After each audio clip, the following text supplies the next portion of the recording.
Hello students, स्वागत है आपका पाई क्लासेज में। आज का टॉपिक क्लास 11 के लिए चैप्टर नंबर 13 कंटिन्यू है हमारा। पार्ट सेकंड की वीडियो आज हम बनाने जा रहे हैं। तो आइए स्टार्ट करते हैं अपना टॉपिक।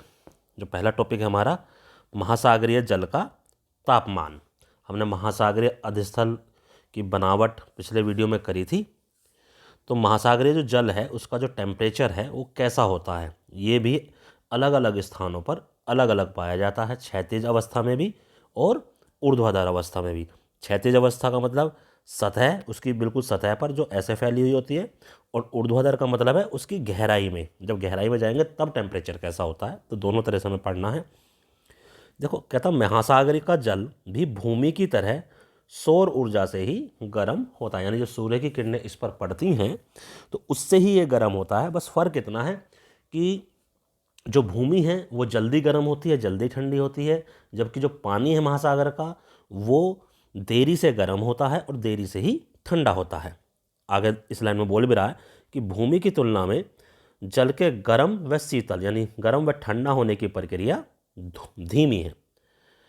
महासागरीय जल के तापमान वितरण को प्रभावित करने वाले कारक, यानी जो इसका टेम्परेचर है अलग अलग स्थानों पर जो अलग अलग पाया जाता है, कौन कौन से ऐसे फैक्टर्स हैं जो इसको अफेक्ट करते हैं। सबसे पहले अक्षांश। अक्षांश आप सब जानते ही हो, भूमध्य रेखा पर 0 डिग्री, फिर ध्रुवों की तरफ 90 तक बढ़ते चले जाते हैं। कहता ध्रुवों की ओर प्रवेश करने वाले सौर विकिरण की मात्रा घटने के कारण, ये आप सब जानते हो कि भूमध्य रेखा के आसपास 23.5 डिग्री से कर्क रेखा और मकर रेखा के बीच सूर्य की किरणें सीधी पड़ती हैं, और बाकी हिस्से में जब ध्रुवों की तरफ हम चलते हैं, चाहे उत्तरी ध्रुव हो चाहे दक्षिणी ध्रुव हो, सूर्य की किरणें तिरछी होनी शुरू हो जाती हैं, तो उतनी गर्माहट उन किरणों में नहीं रह जाती, तो सौर विकिरण की मात्रा घट जाती है। तो महासागरों के सतही जल कौन से, जब जब हम ध्रुवों की तरफ करते हैं, का तापमान विषुवत वृत्त से यानी भूमध्य रेखा से ध्रुवों की ओर ये घटता चला जाता है। जब ध्रुवों से हम, ये हमारी पृथ्वी है, ये हमारी भूमध्य रेखा है, तो ऊपर जाओगे तब भी तापमान घटना शुरू हो जाएगा, जब नीचे आएंगे तब भी तापमान घटना शुरू हो जाएगा, जैसे जैसे हम इससे दूर जाएंगे। आगे है स्थल एवं जल का असमान वितरण। देखो, उत्तरी गोलार्ध के महासागर दक्षिणी गोलार्ध के महासागरों की तुलना में स्थल के बहुत बड़े बड़े भूभाग से जुड़े होते हैं। कहने का अर्थ यह है कि उत्तरी गोलार्ध में जमीनी भाग ज़्यादा है, दक्षिणी गोलार्ध में समुद्री भाग ज़्यादा है। ठीक है, तो जो उत्तरी गोलार्ध के जो महासागर हैं वो दक्षिणी भाग की तुलना में जमीनी भाग से ज़्यादा जुड़े हुए हैं, जिसके कारण वे अधिक ऊष्मा प्राप्त करते हैं, क्योंकि उन्हें जमीनी भाग से भी थोड़ी ऊष्मा प्राप्त होती रहती है, जो जमीन की तरफ से हवाएं समुद्र की तरफ चल के आती हैं उनसे। इसके अलावा सनातन पवनें, प्रिवेलिंग विंड्स, स्थल से महासागरों की तरफ बहने वाली पवनें, यानी जो भूमि से महासागरों की तरफ बहती हैं, महासागर सतह के गर्म जल को तट से दूर धकेल देती हैं। ऊपर ऊपर की जो सतह है उसको वो दूर की तरफ धकेलती हैं, जिसके कारण नीचे का जो ठंडा जल है वो ऊपर आ जाता है। कहाँ का? समुद्र का ही। अभी हम आगे पढ़ेंगे, जब समुद्र में हम गहराई में जाते हैं तो वहाँ जल ठंडा होना शुरू हो जाता है। तो गर्म जल पीछे को धकेल गया, अब उसके स्थान लेने के लिए कहीं ना कहीं से तो जल आएगा, वो नीचे वाला जल ऊपर आ जाता है, और तट के महासागरीय सतह के जल का तापमान कम हो जाता है इससे। परंतु इसके विपरीत जब उल्टी चलती हैं हमारी, समुद्र से स्थल की ओर भी तो चलती हैं, समुद्र तल से चलने वाली जो पवनें हैं वो गर्म जल को तट पर जमा कर देती हैं। जब उस डायरेक्शन अलग अलग होती है, दोनों डायरेक्शन की बात हो गई। जब पृथ्वी से जमीन सागर की तरफ चलती हैं तो ऊपर बताया भी क्या हुआ, लेकिन अब सागर से पृथ्वी की तरफ चलेंगी तो फिर वो पानी तट की ओर बहाएगा। ठीक है, तो वो गर्म गर्म जल को तट पर जमा कर देती हैं और फिर वहाँ पर तापमान बढ़ जाता है, तो ये तापमान कम ज़्यादा वहाँ पर होता रहता है। इसके बाद आता है महासागरीय धाराएं, जिसके बारे में डिटेल में तो अगले चैप्टर में हम पढ़ने वाले हैं। क्या कहता है महासागरीय धाराएं? महासागरीय धाराएं होती क्या हैं? समुद्र का पानी भी एक स्थान से दूसरे स्थान पर गति करता रहता है, समुद्र नीचे गहराई में भी, ऊपर सतह पर भी। तो समुद्र की धाराएं जो हैं ठंडे क्षेत्रों में तापमान को बढ़ा देती हैं, जो गर्म धाराएं हैं, और जबकि ठंडी धाराएं गर्म महासागरीय क्षेत्रों में तापमान को घटा देती हैं।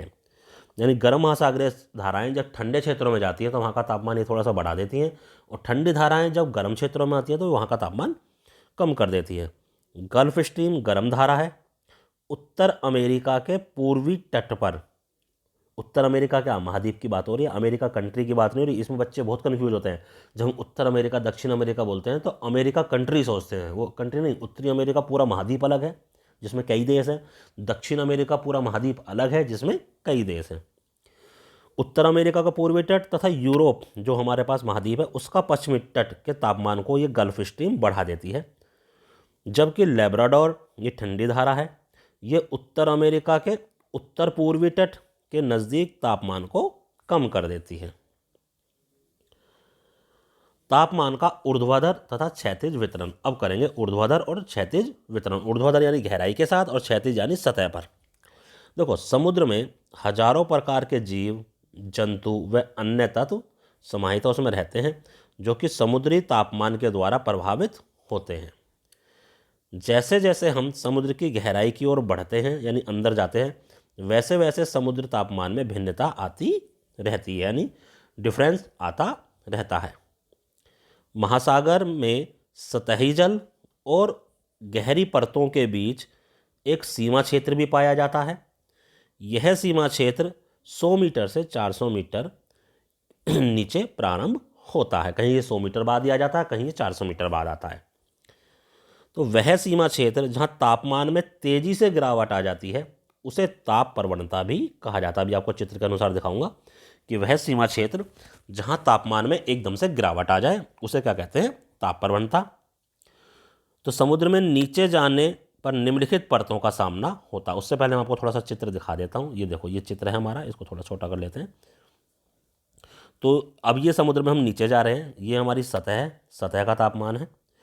तो लगभग ये औसत टेम्परेचर है। अब ये लगभग इतना रहा, ये यहाँ से धीरे धीरे ये कम होना शुरू हुआ। अब इस पॉइंट पर ये सीमा शुरू हो गई। यहाँ से देखो टेम्परेचर लगभग 22 से घटकर डायरेक्ट एक ही झटके में कहाँ आ गया, 5 के आसपास आ गया। तो ये जो हुआ ये होती है हमारी सीमा, ठीक है। ये हमारी समुद्री सीमा होती है जहाँ पर टेम्परेचर एकदम से कम हो जाता है। और ये लगभग यहाँ से शुरू होकर 1000 तक, वैसे औसत ये 500 से 1000 के बीच में ही, मीटर के बीच में हम कहते हैं। तो यहाँ से टेम्परेचर यानी ये समझो कि 500 मीटर पर टेम्परेचर इतना था लगभग, और 1000 मीटर पर जाते ही एकदम से 22 से 5 पर आ गया। फिर उसके बाद देखो ज़्यादा टेम्परेचर धीरे धीरे कम नहीं हो रहा है, फिर ये बहुत धीरे धीरे धीरे धीरे लगभग 4.5 किलोमीटर तक नीचे आ गए, तब बहुत धीरे धीरे ये कम हो रहा है। तो ये चीज़ आपको समझ में आ गई होगी। आइए अब इसके स्तर पढ़ते हैं। पहला स्तर, जब नीचे जाते हैं तो यह महासागरीय जल का सबसे ऊपर और गर्म स्तर को प्रदर्शित करता है, यानी सबसे ऊपर की सतह होती है और इसकी मोटाई लगभग 500 मीटर होती है। सतह से 500 मीटर तक पहला स्तर होता है और ये सबसे गर्म स्तर भी होता है। यहाँ तापमान 20 डिग्री सेल्सियस से 25 डिग्री सेल्सियस के मध्य रहता है, माइनस नहीं है, प्लस ही है।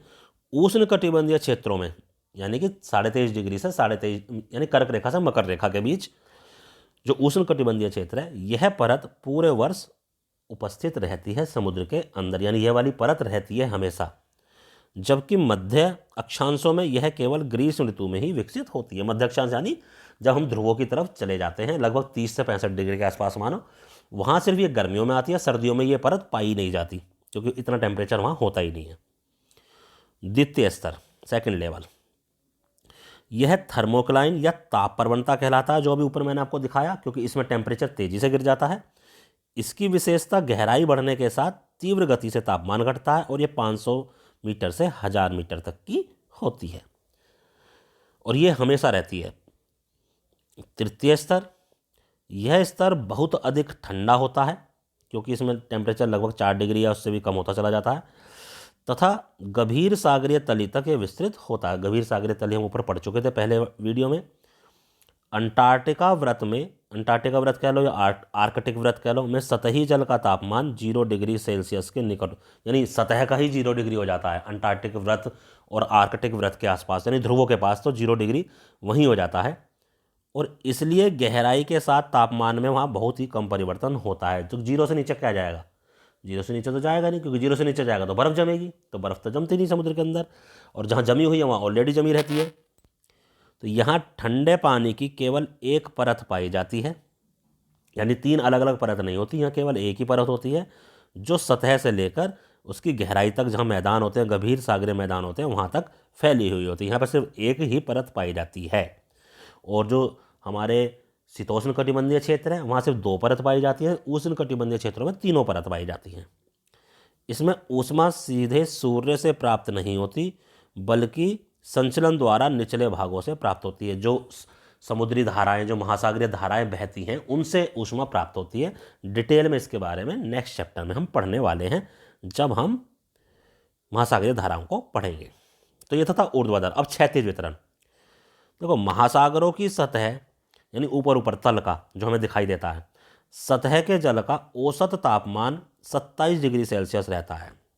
यानी पूरे समुद्र का औसत माध्य तापमान निकाल लिया, ये 27 डिग्री सेल्सियस रहता है। यह भी विषुवत वर्षों ध्रुवों की ओर जब हम चलते हैं क्रमिक ढंग से तो कम होता चला जाता है। गहराई में नीचे जाते हैं तब कम हो जाता है। और क्षैतिज तल पर जब भूमध्य रेखा से हम ध्रुवों की तरफ जाते हैं तब भी यह कम होता चला जाता है। तो बढ़ते हुए अक्षांशों के साथ तापमान घटने की जो दर है, यानी 1 डिग्री से दूसरे डिग्री में जब पहुंचते हैं तो 0.5 डिग्री सेल्सियस हमारा ये घट जाता है। औसत तापमान 20 डिग्री अक्षांश पर 22 डिग्री सेल्सियस और 40 डिग्री पर 14 डिग्री सेल्सियस हो जाता है, तथा ध्रुवों के नज़दीक 0 डिग्री सेल्सियस भी यह हो जाता है।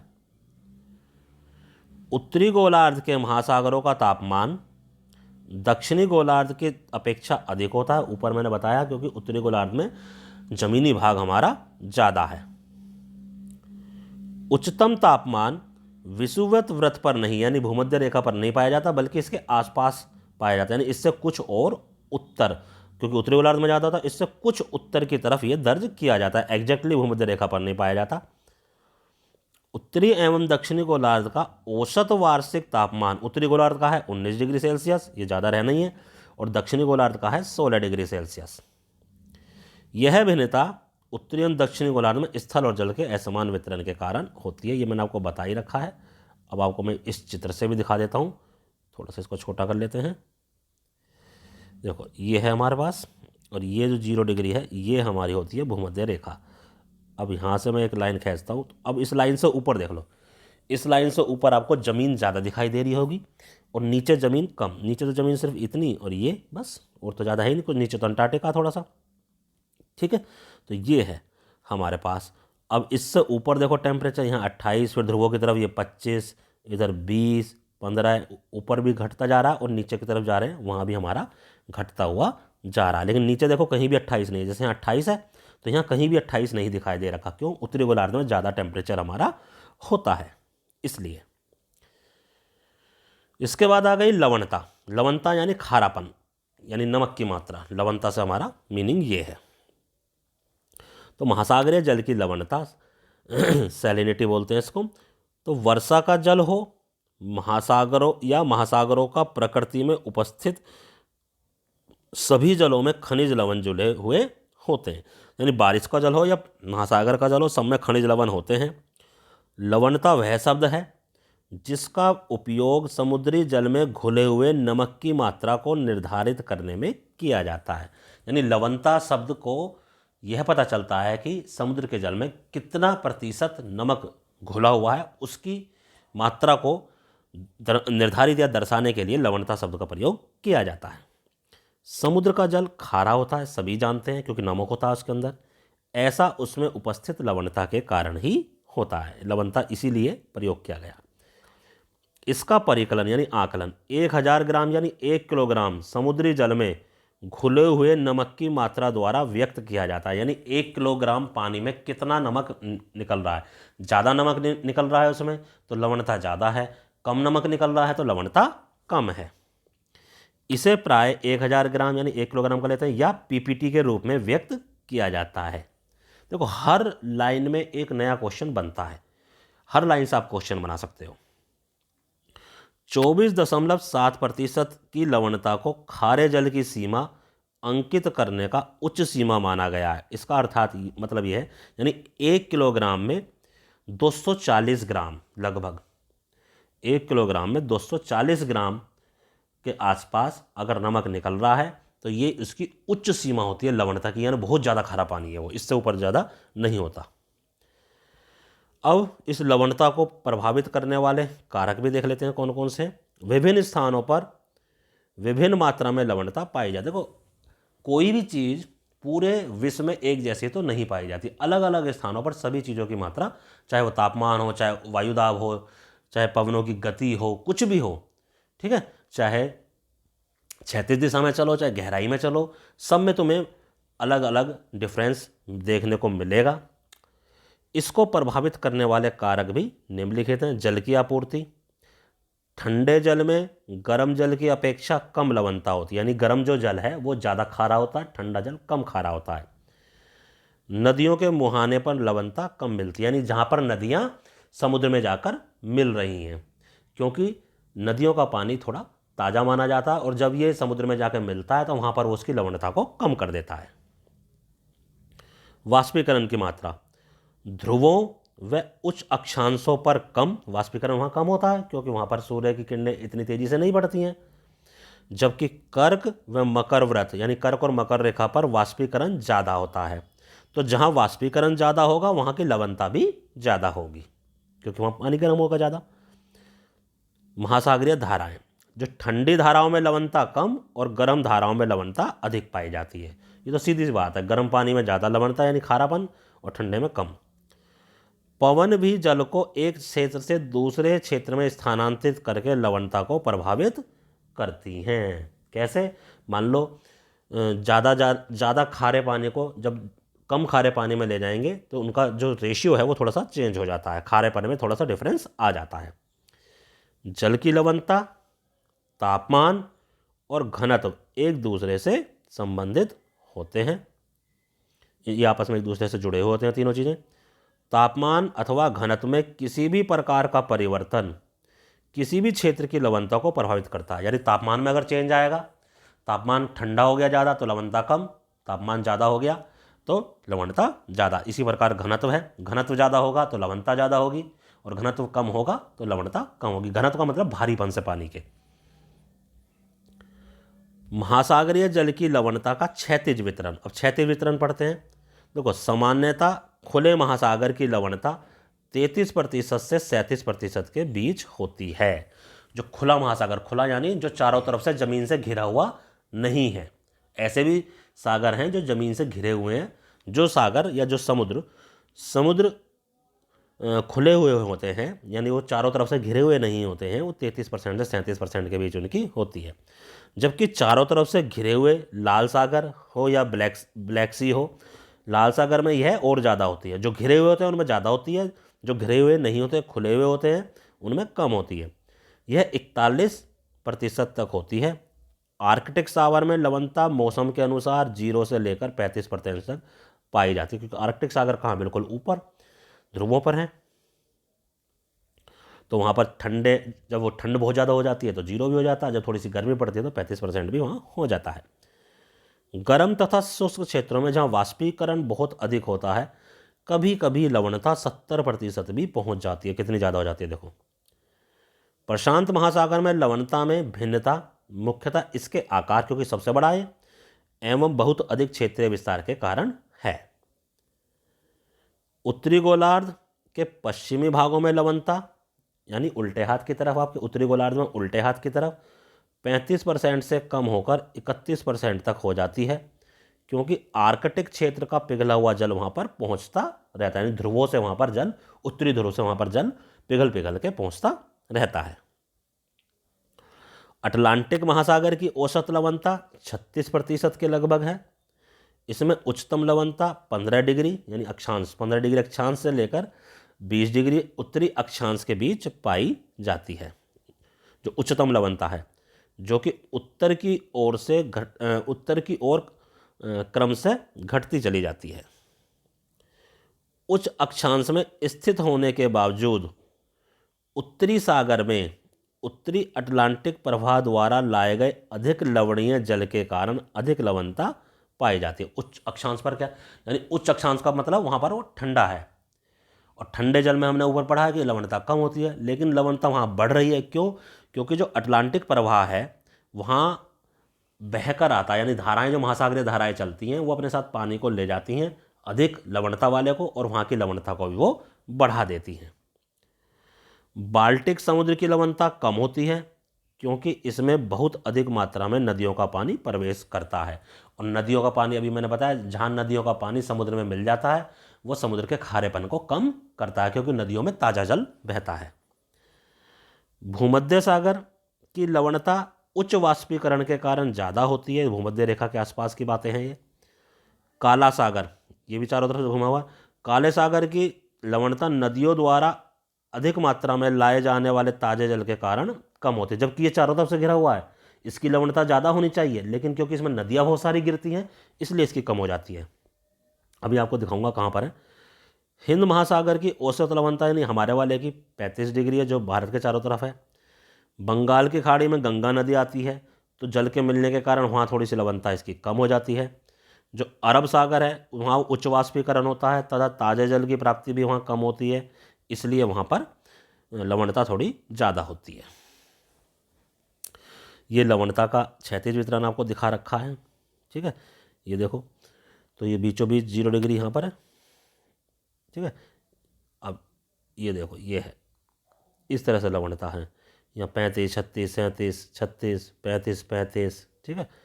तो ऐसे नीचे की तरफ, ऐसे ही ऊपर की तरफ, तो लवणता लगभग पूरे उसमें एक जैसी सी ही पाई जाती है, बस ध्रुवों पे थोड़ी सी कम हो जाती है। खुले सागरों की लवणता यानी जो खुले हुए होते हैं, देखो कर्क व मकर रेखा पर लवणता सबसे ज़्यादा पाई जाती है, जो खुले सागर हैं, वाष्पीकरण की अधिकता के कारण, क्योंकि वाष्पीकरण सबसे ज़्यादा होता है इसलिए वहाँ पर लवणता सबसे अधिक होती है। वर्षा अधिक होने के कारण भूमध्य रेखा के निकट लवणता की मात्रा कम होती है, क्योंकि भूमध्य रेखा पर गर्मी तो सबसे ज़्यादा पड़ती है लेकिन वहाँ बारिश भी सबसे ज़्यादा होती है। क्यों? क्योंकि वहाँ पर से लगातार हवा ऊपर उठती रहती है जल वाष्प को लेकर, तो बारिश भी वहाँ सबसे ज़्यादा होती है। ध्रुवों के समीप लवणता कम पाई जाती है क्योंकि वहाँ ठंडा होता है। उच्चतम लवणता वाले क्षेत्र मृत सागर, डेड सी, टर्की की वॉन झील और ग्रेट सॉल्ट झील। ग्रेट सॉल्ट झील अमेरिका में है, ये टर्की में है, और टर्की के पास ही ये मृत सागर पाया जाता है, ठीक है।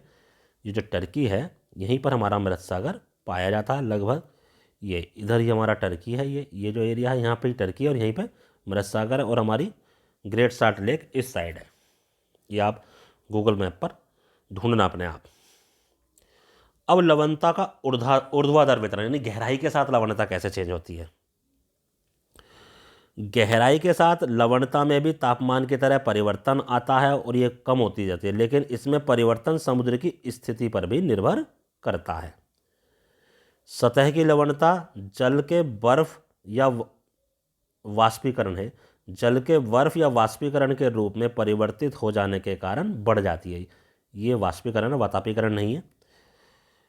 यह ताज़ा जल के मिल जाने से घट जाती है। गहराई में लवणता लगभग नियत होती है क्योंकि वहाँ किसी प्रकार के पानी का ह्रास यानी लॉस या नमक की मात्रा में वहाँ वृद्धि नहीं होती।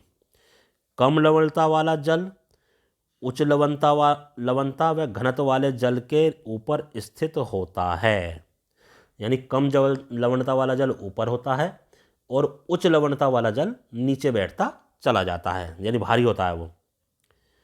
लवणता साधारण सा गहराई के साथ बढ़ती है जबकि तापमान घट रहा था, तथा एक स्पष्ट क्षेत्र जिसे हेलोक्लाइन कहा जाता है में यह तीव्रता से बढ़ती है। देखो एक थर्मोक्लाइन पढ़ा था हमने, उसमें ताप प्रवणता, और ये है हमारी लवणता प्रवणता, ठीक है।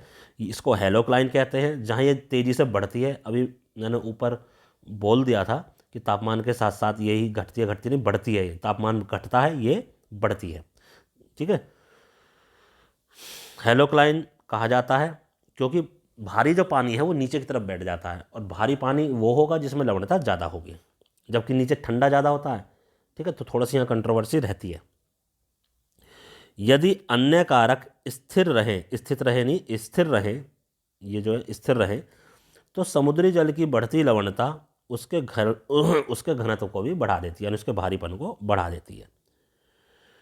उच्च लवणता वाला समुद्री जल प्राय कम लवणता वाले जल से नीचे बैठ जाता है, इससे लवणता का स्तरीकरण हो जाता है, यानी लेवल बन जाते हैं। जैसे तापमान के लेवल बन रहे थे ना, ऐसे इसके भी लेवल बनते चले जाते हैं।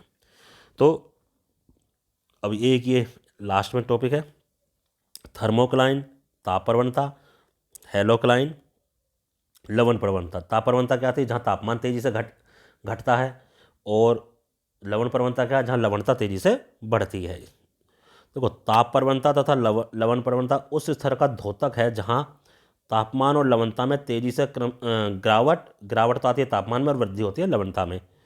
और समुद्र में ये दोनों परतें 500 मीटर से 1000 मीटर के बीच में ही पाई जाती हैं। ताप प्रवणता परत तेजी से गिरते हुए तापमान को दिखाती है, जबकि लवण प्रवणता तेजी से बढ़ती हुई लवणता को दिखाती है।